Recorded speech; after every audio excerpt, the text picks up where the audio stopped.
Hello, everyone. Thanks for joining today's webinar on Inequitable Climate, Managing Wildfire Risk. Today's webinar is co-sponsored by the Stanford Woods Institute for the Environment and the Consulate General of Canada. Before addressing the main topic, I want to start with Stanford's land acknowledgement. Stanford sits on the ancestral land of the Muwekma Ohlone tribe. This land was and continues to be of great importance to the Ohlone people. Consistent with our values of community and inclusion, we have a responsibility to acknowledge, honor, and make visible the university's relationship to Native peoples. This is the third of a new series of webinars examining how climate change-driven extreme events exacerbate inequality. I'm excited that we'll be joined today by the Consul General of Canada, Rana Sarkar, plus Amy Cardinal, Christianson, Alex Konings, and Frank Lake. I'm Chris Field, Director of the Stanford Woods Institute for the Environment.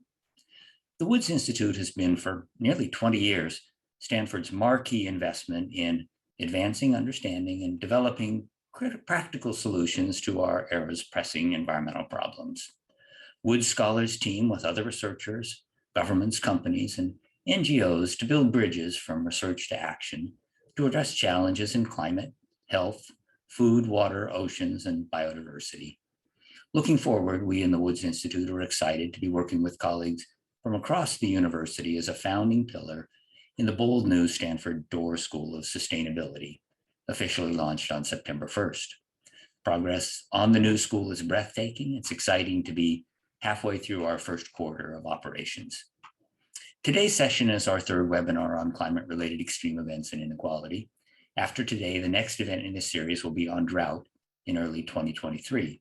Please check the Woods website for information on upcoming events related to climate and sustainability, and especially for updates from the upcoming Conference of Parties of the UN Framework Convention on Climate Change. Both Canada and the United States face critical risks from wildfire, with millions of acres burned, structures destroyed, and lives lost almost every year.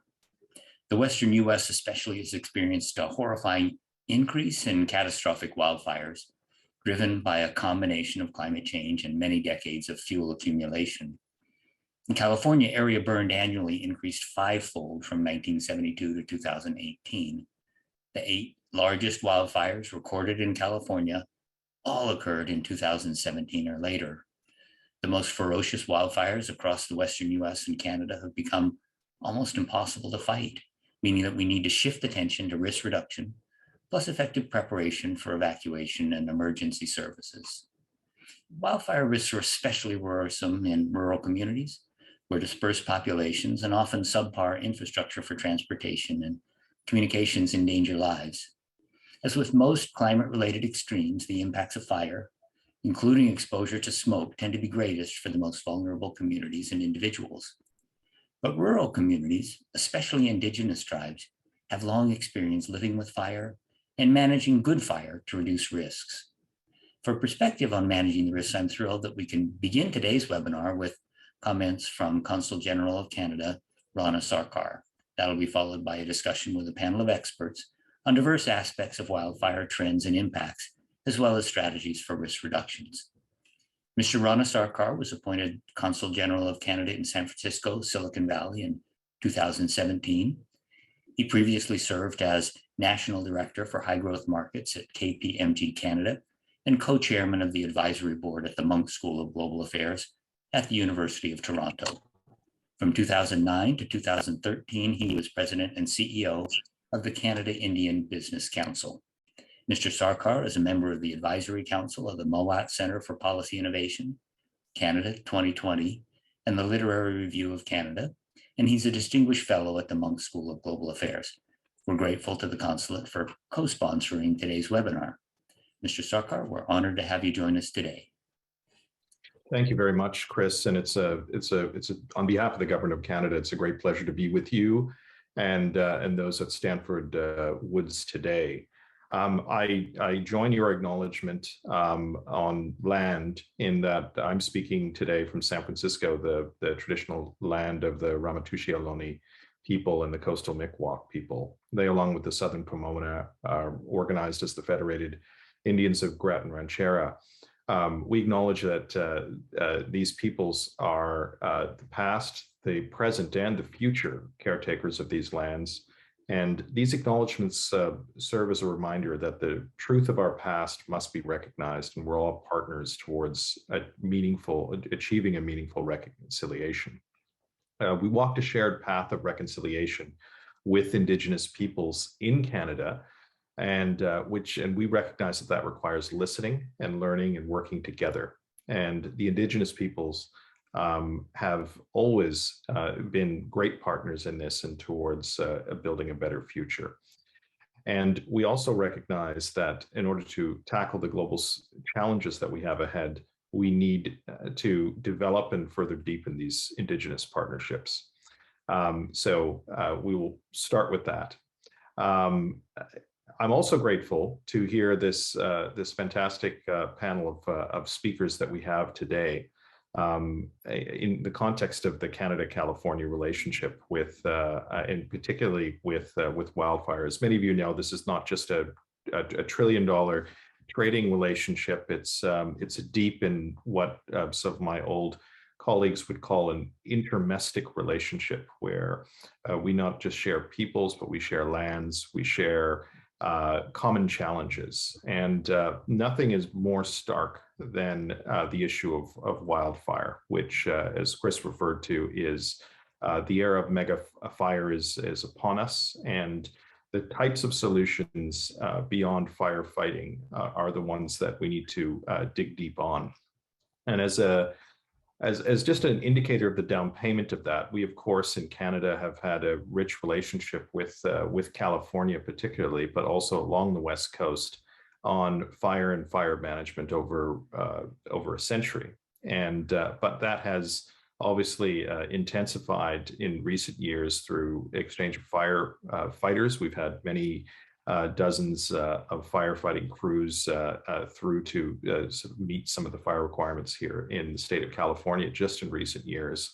But even beyond that, in terms of resilience building, developing and sharing ideas and best practices around fire management. I'll just give you two anecdotes of recent work that we've been doing in this regard. And one is that in April, I was with the Prime Minister and Governor Newsom in Los Angeles at the Summit of Americas, where we signed a Canada-California Climate Alliance pledge, and which with a work program, and fighting wildfire was one of the first items on that work program. And it's an important thing. Together, we're 80 million people. And we have the ability to, and the technology and the resources and the history to build a better set of solutions around this. We also acknowledged in that the role of prescribed burns and cultural burns, and the need to better integrate Indigenous fire management solutions into the mainstay of wildfire management. In addition to that, as a first course of action from that pledge, on the sidelines of the UN Climate Week in New York just a few weeks ago, I met and co-chaired, along with Wade Crowfoot, who is the California Natural Resources Secretary, a session on wildfire where we included Indigenous leadership, fire management from Canada, and the head of the U.S. Forest Management Service as well, where we convened a table to bring together just the experts that we need to start talking about the solutions around a more sophisticated fire management approach it's going to be a requirement to address the era of mega fire as we're talking about. So I will leave it at that, and I just wanted to say a great thank you to the organizers today, and how grateful we are to be in partnership with you. And this is, of course, the first of many conversations that we need to be listening to and learning from going forward. So I will leave it at that, Chris, and then put it back to you. Thank you so much, Rana, for those comments, and also for emphasizing the really deep importance of building partnerships to tackle this really existential problem across Canada and the Western US. For the next segment of today's webinar, we'll turn to three experts in wildfire research and real-world responses. Dr. Amy Cardinal Christianson is a fire research scientist with the Canadian Forest Service. She's a member of the Métis Nation, currently based in central Alberta. Amy's research explores Indigenous fire stewardship, Indigenous wildland firefighters, wildfire evacuations, and Indigenous research methodology. She co-hosts the Good Fire podcast, which looks at Indigenous fire use around the world. Amy's recent books include First Nations Wildfire Evacuations, a guide for communities and external agencies with Tara McGee, and Blazing the Trail, celebrating Indigenous fire stewardship with Indigenous colleagues. Dr. Alexandra Konings is Assistant Professor of Earth System Science at Stanford and a Center Fellow at the Stanford Woods Institute for the Environment. Alex leads the Remote Sensing Eco-Hydrology Group, where her team studies how changes in hydrological conditions change ecosystems and how this in turn feeds back to weather and climate. They focus on plant water, photosynthesis, tree mortality, and fire, with an emphasis on using satellite data, especially microwave data, for inferring large-scale patterns. And finally, Dr. Frank Lake is a research ecologist with the U.S. Forest Service. He's based in Arcata, California. His family is Yurok and Karuk. Frank's research involves wildland fire effects, traditional ecological knowledge, climate change, and ethnoecology, with an emphasis on cultural management and fire ecology in the Klamath-Siskiyou region, where his research projects support the Western Klamath Restoration Partnership.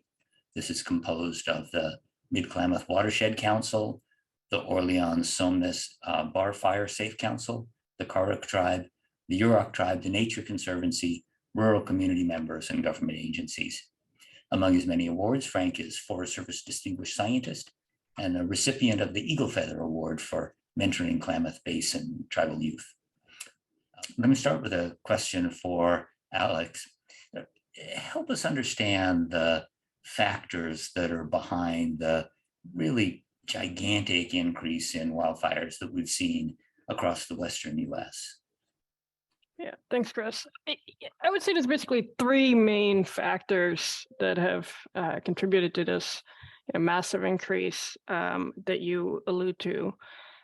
One is undeniably the effect of climate change, where reduced precipitation and especially increased temperatures are drying out our soils and our vegetation and causing sort of conditions that have the potential for greater wildfire. But climate is not the only factor. There's also been a significant increase in populations in what's known as the wildland-urban interface, basically the sort of locations where you have wildlands nearby, lots of vegetation that can burn easily, as well as people living there, and potentially causing, ignitions from whether it be from a cigarette or a car backfiring or whatever. Or a power line in California. Or a power line, especially power lines for some of these most damaging, most extreme wildfires. And then last but not least, there's been really a dramatic increase in sort of the fuels, the stuff that burns in California over the last 100 years or so.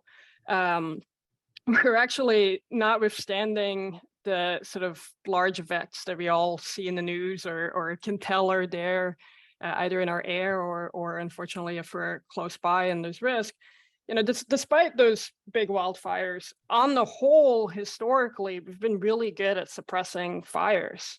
And so that has actually caused there to be, in California, where a lot of the vegetation is adapted to historical regimes of frequent low severity wildfire, has caused now there to be denser vegetation and more stuff that can burn and sort of fuel large and severe wildfires than there used to be.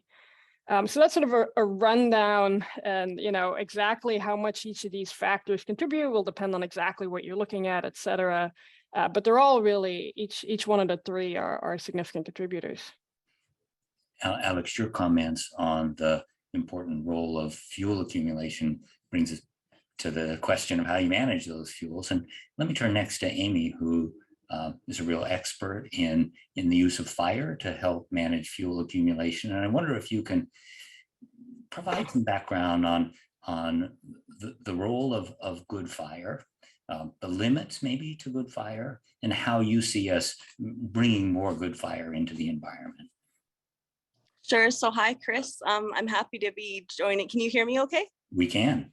Okay, perfect. I'm joining from Treaty 7 Cultural Fire Workshop in Banff National Park, where we're working with different Treaty 7 folks on just that, on bringing fire back to the national park. And so I'm a Métis woman from Northern Alberta. And so our nation has a long history with burning and using fire on the ground. And the most important thing for why we use fire is to achieve different cultural objectives. For example, medicinal plants, to help promote berry growth, to help us with hunting and other things that help us sustain our culture. But a side benefit of cultural burning is that it does reduce fuel load. And usually we conduct our cultural fires in periods that are low risk for out of control fires. So during the early spring in Canada or the late fall, so kind of all around the snowfall. And yeah, so I think, unfortunately, and maybe Frank can help speak to this as well, there's lots of barriers still to putting good fire back on the ground. So to have, I think what we want to see as Indigenous people is Indigenous-led fire stewardship. What we're seeing right now is a lot of interest in cultural burning, but a lot of appropriation of Indigenous knowledge. So where agencies come to us and they want to learn about our cultural practices, but they want to kind of take the parts that they like and put them back into their own agencies and exclude Indigenous people. So I think that that's really where I know Frank's advocating, and myself, for it to be like an Indigenous-led return to fire. And so as Alex was mentioning, with the increasing fire risk, the reinstatement of good fire that was eliminated through colonization in many places across North America, it helps with that, because it does help us to reduce fuel loading. So basically the amount of fuel that's available to burn. And I think experts will tell you that there is no fire option in North America. We have to have fire on the ground. It's just, we can control where and when that happens by using good fire. Thanks so much. And Frank, let me ask you to help follow up on that. And both you and Amy are in the position of having one foot in the Indigenous peoples world and one foot in the federal agency world. And my impression is that there is a tremendous amount that the federal agencies need to learn from Indigenous communities. Can you comment on how that's gone and what you think still needs to be accomplished? So one of the things, in addition to your question about what is being done now, I would like to go back and have more of an accurate historical reflection and actually a reconciliation. In California and many parts of the Pacific West, Canada all the way down through, many of the areas were fire-prone ecosystems that even through climatic change, through across millennia and generations of Indigenous people, adapted to form fire-dependent cultures by utilizing fire and more frequent than the lightning ignitions at diverse seasonalities and a specificity tied to resource stewardship that included both subsistence and ceremonial practices. When we look at the Aboriginal or Indigenous population, they were very compact, dense, wildland urban interfaces historically as well. And from that, radiating out across the landscape to trails and travel corridors, ignition corridors that managed fuels and diversified what we often characterize as a natural fire regime, but was very much an indigenous fire regime that increased the adaptive capacity of indigenous people to climate and their fire, potential fire, negative detrimental fire effects. So that's learned through that knowledge, guided by creation accounts and other cultural teachings. To go upon that as an interdisciplinary scientific study that's been done, we've looked at the fire regimes, and a lot of work that's been done in Sierra Nevada and up here shows that it was often a fuel limited system. It's something that we have a hard time comprehending. Meant that, yes, there was lots of frequent fire, both lightning, but also acknowledging that indigenous contribution that reduced fuel loading, that allowed the manipulation or modification of the fire regimes for those cultural practices, and that needs to be recognized. As we recognize that, we can then see the fire suppression policies that come into place in those areas that were the most successfully initially fire suppressed after the Weeks Act in California starting around 1910, were those corridors that went from what were indigenous villages to now homesteads and mine claims and other colonial settler settlements that then radiated out across those formerly ignition areas and corridors of indigenous burning that were the areas that fire could be most easily suppressed. In my research on historical landscapes and other photographs and fire histories, those areas that were the most accessible by fire suppression crews are the areas that we have now seen the most increase in fuel and change in composition and structure and fuel loading. So let's acknowledge that as part of the other factor, just besides fire exclusion and suppression and the removal of indigenous people, but it's those areas that the colonial settlers and the fire suppression regime that change our fire suppression work that then change that regime. And so we have to look back at that because those are often the same areas and work with indigenous people and First Nations and tribes here in California that are being targeted or desired around contemporary wildland urban interfaces to reintroduce that fire, because we have to understand that human agency in doing that. So I want to start there because I think that's part of the discussion that often isn't told as well or acknowledged. And we also have to look at changing climatic conditions. But when you burn frequently and diversify that fire regime, it is going to reduce the potential impact of severe wildfires. Yeah, that's super helpful. Let me swing back to Alex for a comment on the current predicament, which includes not only the increase in fuels from the factors that Frank has just discussed, but also includes this overarching effect of climate change. And I wonder if you can provide a feel for the extent to which climate change has made fuels more flammable, fire risk greater, and if you want to sort of set things up so that we can get back to the discussion of how the risk becomes greater in an environment that has this combination of factors driving risk and not just the fuel accumulation. Right. I think you sort of previewed it a little bit in your question, Chris, but I'll try to remember the multiple components there. At the first order, right, like you said, the climate has sort of dried out fuels, but the wetness of fuels or the amount of fuels, as we've been talking about, those are not the only factors that influence wildfire risk, right? There's other climate-related factors, including not just perhaps the sort of average conditions during the year, but the length of the fire season, right? Where in the year are increased temperatures happening that are drying out fuels, or when is precipitation changing, right? If we have less precipitation in winter, perhaps even less snowpack, right, which we've also been seeing, that's going to sort of cascade down to be drying things out even as we get further into the fire season. There's all these sort of factors beyond just less precipitation overall, but that also include the timing over the course of the year, whether rainfall when it falls as snowpack or as or precipitation matter when it falls as snowpack or as rain, wind speeds. And then I keep alluding to temperatures, and maybe I'll talk about that a little bit more also, because how much water is, sets the flammability of fuels is dependent not just on precipitation, but also on how much water is lost through evaporation and transpiration. Just like a bank account, it's the combination of what goes in and what goes out. And that sort of water loss through transpiration, it turns out, is very closely tied to kind of how dry the atmosphere is, which in turn is very closely and almost exponentially tied to temperatures. So all those factors have come together to sort of significantly increase risk from a climate component, and of course they've done so in a spatially heterogeneous manner across California's diverse ecosystems. Yeah, thank you.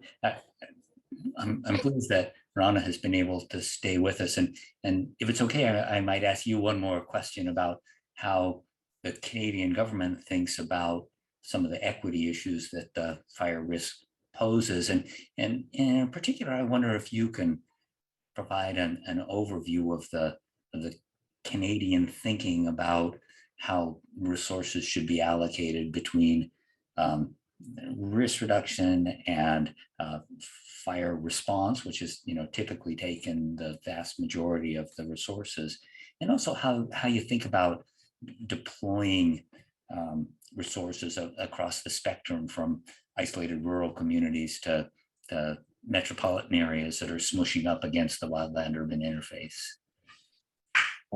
Fascinating set of questions. And what I would start with is, Canada, like the United States, is a federation, and as a result, the division of powers on fire, which historically the federal government has a different role, often in has a forest management role, but not necessarily sort of on the firefighting side, which has typically been run through our provincial governments. So there's this historical division of responsibilities challenge, and then if you drill down even further, municipal and Indigenous also areas of responsibility and participation. And so it's always been a challenge, and we've run the kind of course of like the United States in terms of forgetting our starting point in terms of as Fred mentioned, in terms of the Indigenous practice, which was the beginning, and we went through the course of a century to a fire practice which looked a lot like the United States in terms of the practices of fire suppression. And I think where we are now is a broad recognition that management and resilience are going to, for the reasons, the trifecta, the killer trifecta of reasons that Alex had mentioned, of the era of mega fire, we are going to require a broad-based approach to this. So what does that mean in practice? I think that what that it starts to mean is it's the kind of interface of the conversation about equity, our relationship with Indigenous peoples, our ability to manage a new kind of community settlement, new forms of resources that are not just firefighting resources per se, but also ways of supporting communities through challenges. And I think that what is galvanizing this is partly not just the science, but also sort of a bigger sort of public recognition and private recognition of where we are in this challenge right now. And the conditions in this place, like say Lytton, BC, which recorded on the day after it recorded the second highest temperature ever recorded in the North American continent, outside of Death Valley, which is like obviously the first. It burned down, and these sorts of very graphic fire events are starting to galvanize public attention as to why these things are happening, what we've lost in the management and the recognition of this. And the issue of fuel is back on the table, and I think that people are looking more deeply into that category right now. And in terms of the equity issues, it's a genuine concern, particularly in the context of who lives in our rural communities, what our obligations, our social obligations to rural communities are, and how they're changing in the context of this, and particularly along those interface lines. So this is a pretty deep conversation that's happening across governments right now, and it's taking place, and we're in a moment of evolution, I think. Yeah, thank you. It's really clear that we need a big increase in investment in fire risk management. And both Amy and Frank have spoken a little bit to the potential role of Indigenous communities in in leading and helping deliver that fire risk reduction. Frank, I wonder if you might have some additional comments on the extent to which the traditional knowledge and the skills of Indigenous communities can be capitalized on in a way that not only helps us reduce the fire risk, but also is uplifting and empowering for the Indigenous communities. Yeah, thank you. I think an important aspect is to understand when we go to Indigenous communities, First Nations and tribes, and ask them to contribute their Indigenous knowledge, is to do so under the principles of free, prior, informed consent. So that way we're asking, what it is in a way that they want to share that, and in the levels in which they want to detail or share that. So we have to start from that as, personal knowledge as a form of data, or Indigenous knowledge as a form of data to inform our management and choices. I think from there, one of the things in my work, and Amy can comment on this, is that Indigenous fire stewardship just isn't the burning events of cultural burning. It's all the manipulation and modification of vegetation and fuels between the fires that is for foods, medicines, and materials, and sustaining the cultural traditions and livelihoods that provide that form of security. In acknowledging that, a lot of the vegetation we now want and to have increased resistance and increase our adaptive capacity was that Indigenous burning promoted those drought-tolerant, fire-adapted tree species. It created what we're now calling more heterogeneity and complex open early seral, which are all the understory plants that need lights for food, medicines, and berries. And looking at those as kind of the ecosystem components that were very much human services for ecosystems historically, that are the same kinds of values and interests that tribes want to engage in, revitalize today, that goes along with that Indigenous fire stewardship, that reduce fire risk. So I think there's that part of understanding how and which ways that Indigenous knowledge informs prescriptions. So when we talk about, restoration logging or silviculture, which trees do we promote, which largest fire adapted, drought tolerant, the legacy trees, even in the architecture or the structure of them, as indicators of nature as teacher for, things we call like height to crown, or the fuel loading between. A lot of these trees have architecture that are through frequent fire use, developed wide open canopies and limbs. In a more highly dense suppressed forest now, which many tribes consider a genocide forest, you have highly compact tree densities that are vulnerable to drought stress, that are then limited in water, that then become more predisposed to bark and beetle attacks and other diseases or pathogens, and then that fire risk.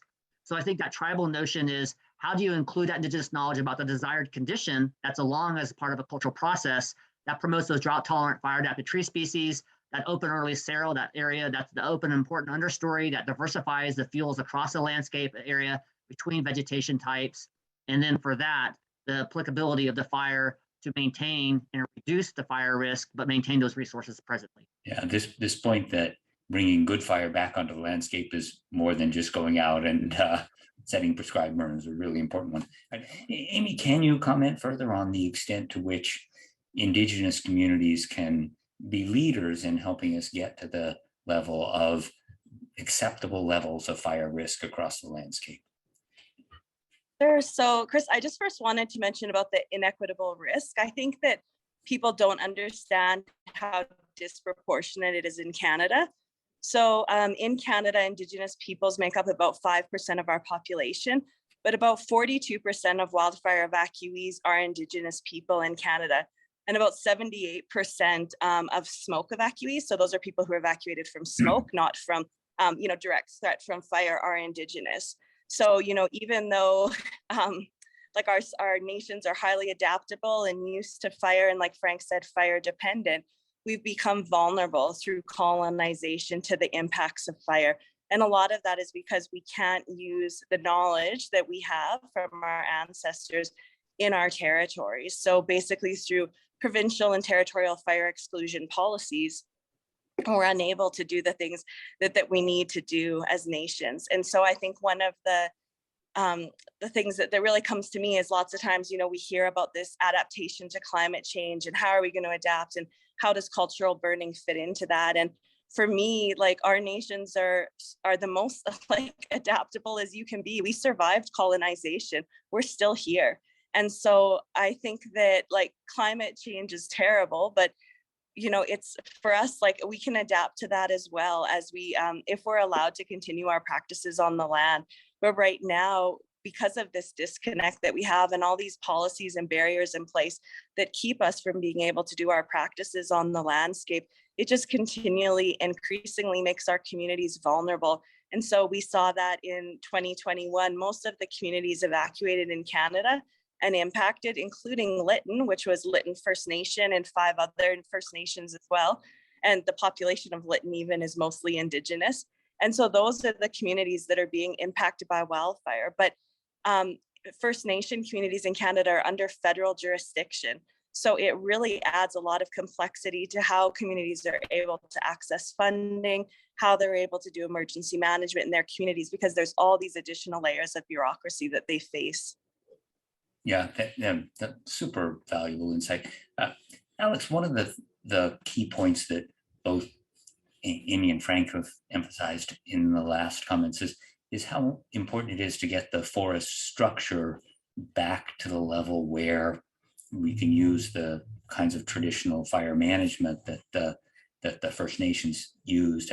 Can you comment on the extent to which the kind of remote sensing tools that you use can help us understand whether we're making progress and where we need to get, and can the folks who work on the satellites essentially set things up to provide a roadmap for where we can intervene, where we need to intervene effectively?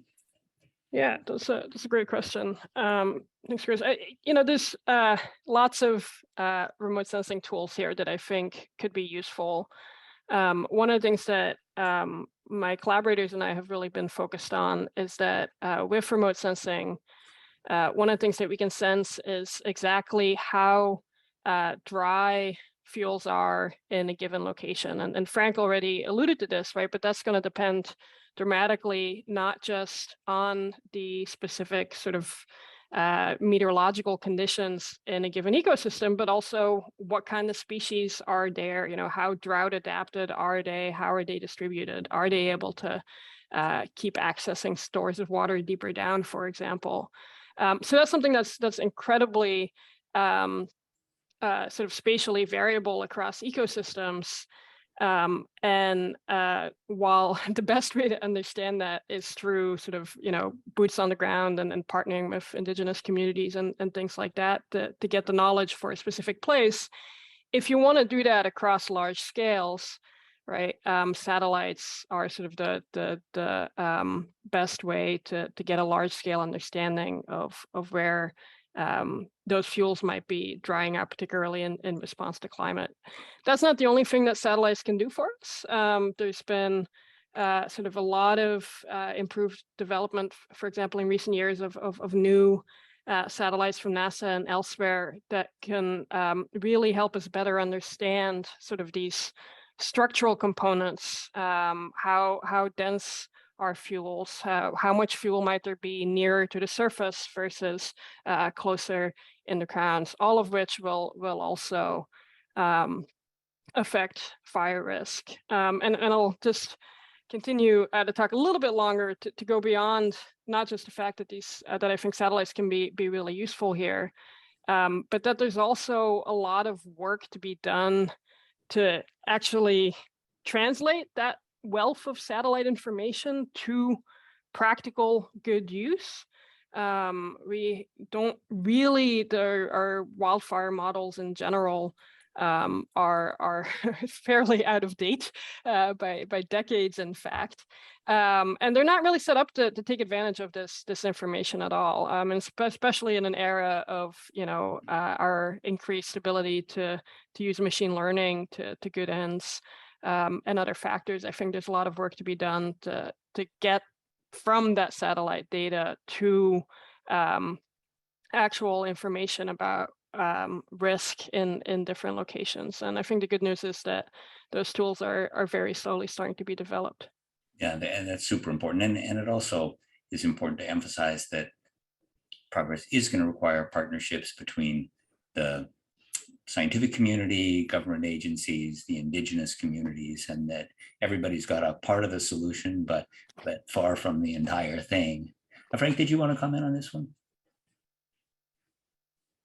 Yeah, one of the things that's been informed by Indigenous knowledge is thinking about these restoration treatments where you are trying to promote the drought tolerant, fire adapted, or open up vegetation to reduce the fuel load is to increase the pyroreceptivity. So as we go from areas that were more frequently burned, you had a greater window in which to utilize fire there at different seasons.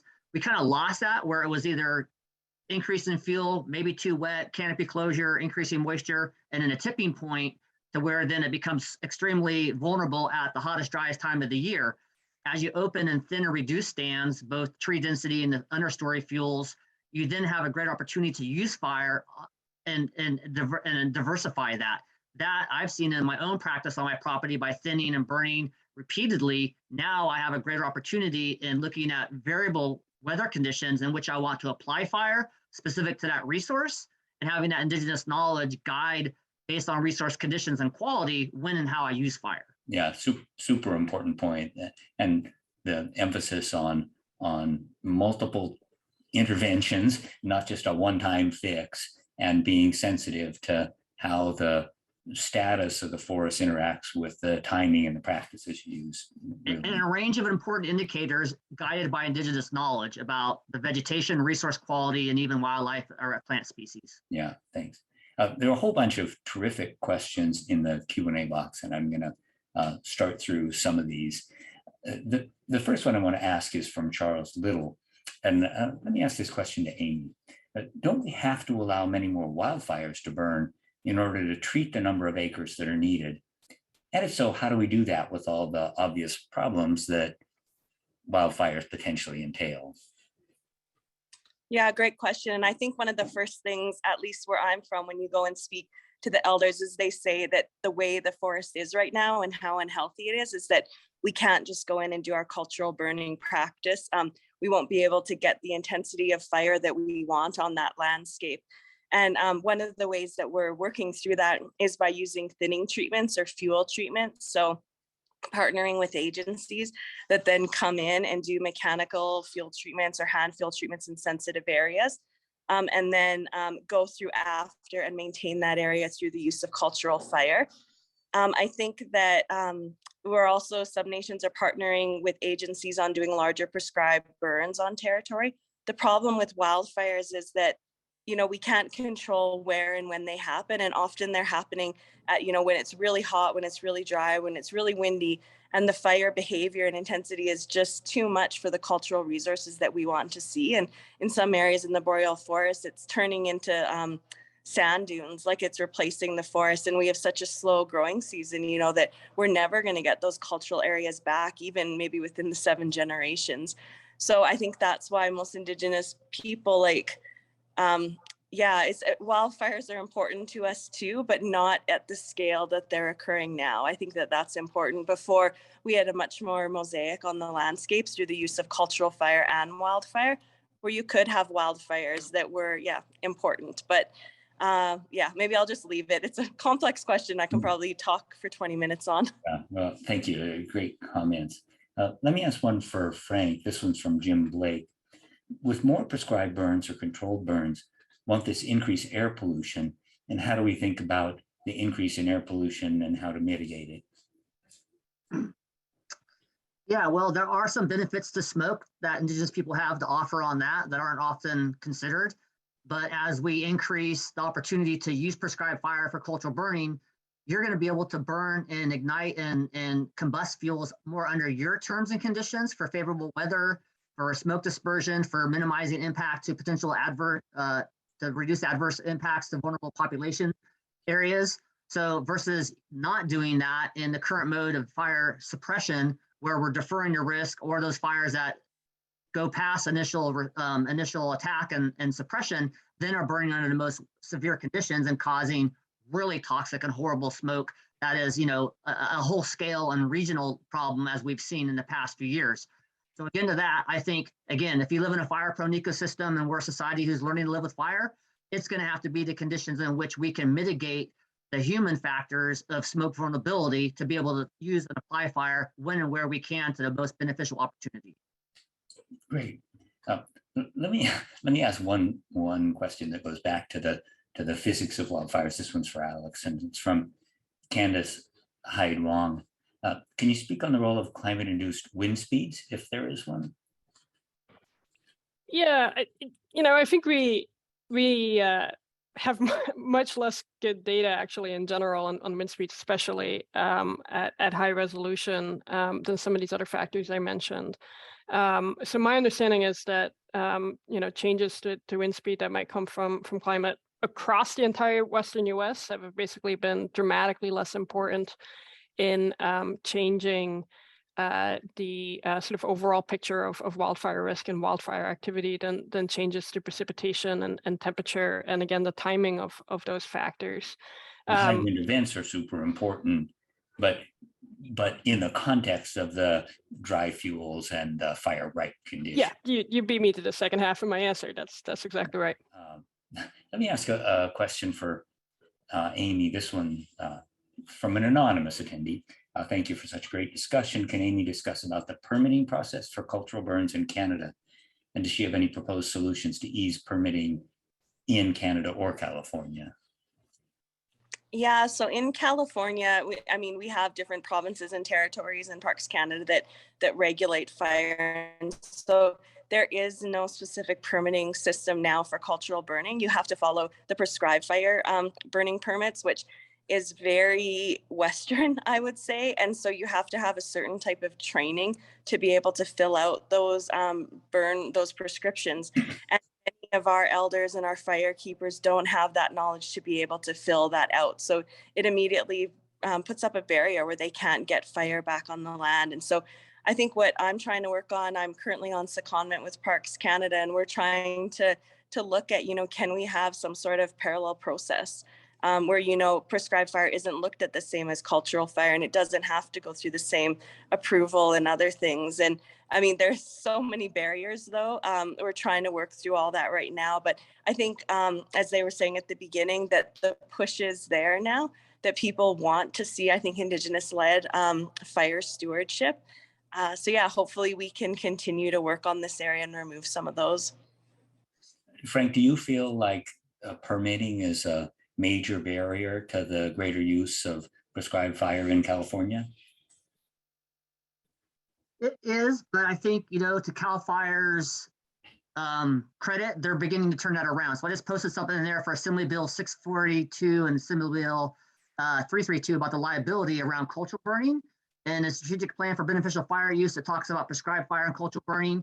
I myself this year, after some of the challenges last year, that took that interpretation of cultural burning for cultural purposes, whether or not that applied to only tribal lands or as myself as a cultural practitioner being able to burn on my private property for cultural purposes, address that. And so there was a series of cultural workshops where CAL FIRE leadership came. They listened.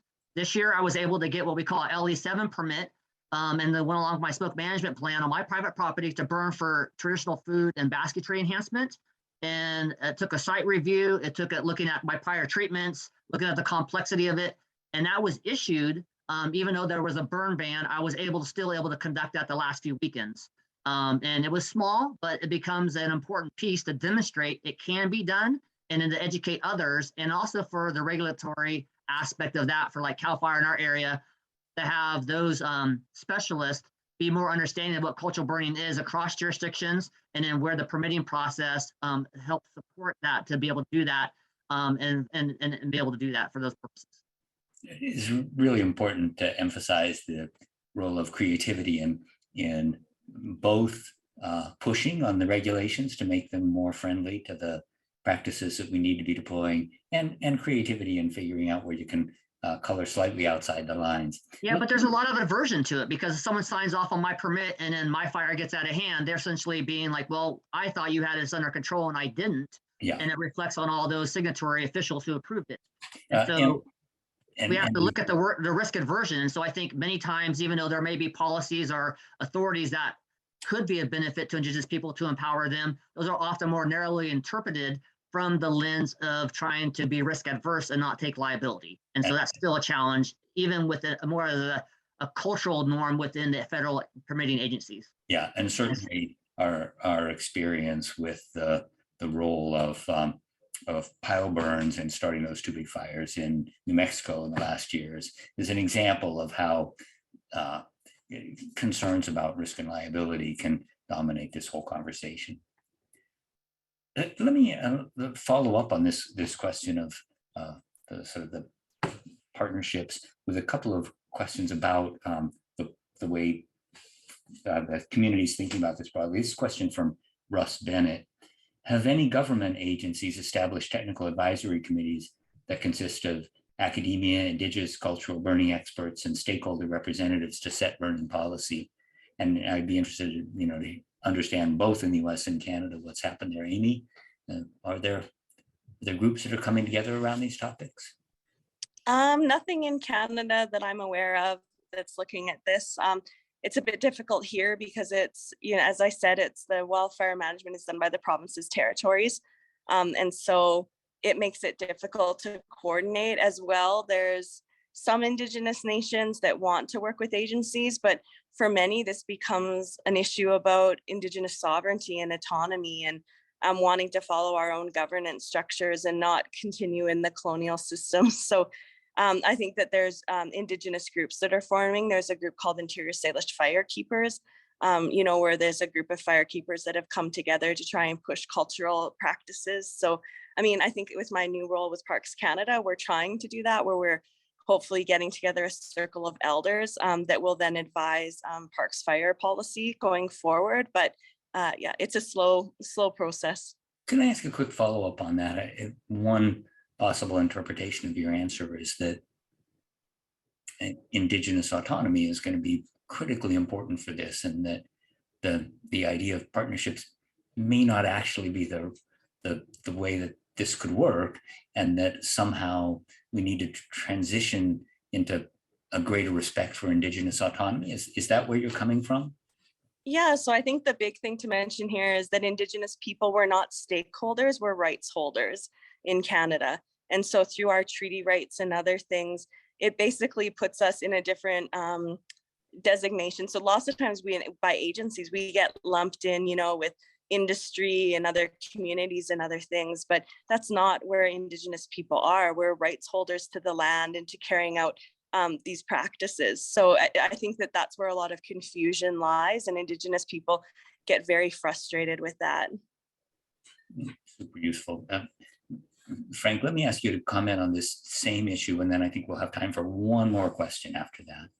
Yeah, I would say there is more inclusion now, especially under the Biden administration, for Bill Tripp of the Karuk tribe, who I've worked closely with, is now on that president's advisory committee. So he's appointed there. We see that. We see in California, the governor's put together an Indigenous advisory part and has very much reached out to tribes in California. There used to be a California Forest and Fire Indian Advisory Committee. So those things are definitely, I see, making change as national and state leadership here in California are reaching out to and looking for opportunities more inclusively to have Indigenous knowledge and perspectives and values and have that tribal governance. I think an important part there, as Amy talked about, is the nation-to-nation or government-to-government relationship for discussing the tribe, at least in California, and then with the federal government, their federal trust responsibilities that to manage across jurisdictions, particularly the federal land base that's within the tribe's Aboriginal territory, to have that consultation and have that engagement, but also to then have these additional advisory committees or panels to where that Indigenous knowledge is sought after, included, and inclusively brought in. Great, thank you so much. Let me ask one last question. I'll ask each of you to contribute an answer, and also maybe use that to provide a quick closing thought. And maybe we can switch to a positive framing for the last few minutes. This question from Hannah Melville Ray. What are the success stories in North America for bringing back good fire?